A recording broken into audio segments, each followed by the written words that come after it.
2 plus 2 equal 5? Can water run uphill instead of downhill? Is it possible to attach magnets to apples and then create a machine that can pluck the apples from the tree by attracting magnets? Well, in ordinary logic, things like these may appear weird or absurd. This typical way of thinking is called as the vertical thinking. But there is another way to think, an out of the box way. It is termed as lateral thinking. Lateral thinking liberates an immense ocean of ideas and possibilities with regard to problem solving, developing new ideas, and even day to day life. Lateral thinking by Edward de Bono unfolds the way of lateral thinking in deep detail. The book elaborates on the ideas, as in what is lateral thinking, what it does, and how it is practiced. The book delves deep into the concept of lateral thinking while elaborating its obvious relatedness to the functioning of human mind. Every chapter is divided into definition section and a section of practice examples. In this review, I share some of the insightful pointers from the book. Without further ado, let's get started with these. Education, culture, conflict, and the need for lateral thinking.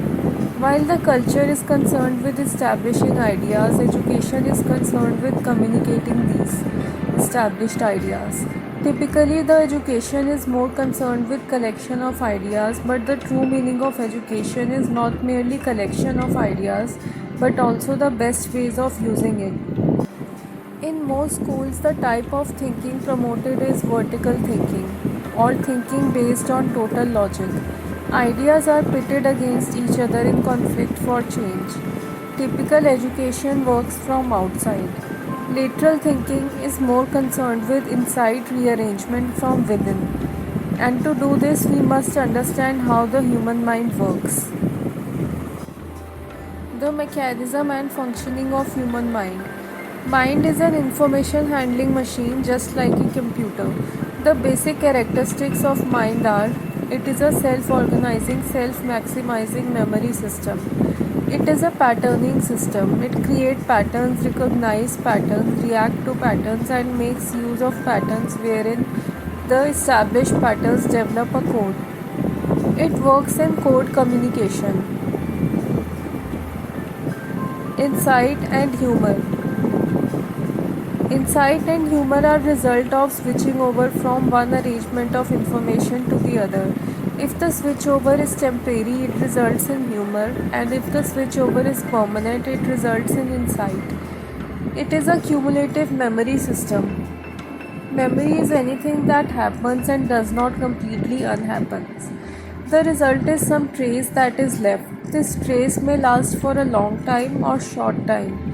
Mind picks out information from the environment based on the preset pattern stored in it. It is a memory surface. The accumulated memory trace forms something called as a memory surface, which is like contours of a landscape, like a jelly plate in which hot water and cold water are poured and patterns form on the jelly as a result, like rainfall forming little rivulets, rivers, or streams of information.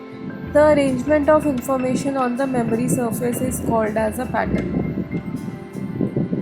Next, mind has a limited attention span. Only part of the memory can be activated at a time.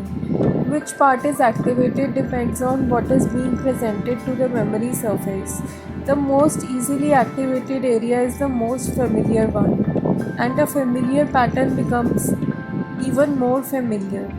This way, mind forms and shares a stock of preset patterns, which are the basis of code communication.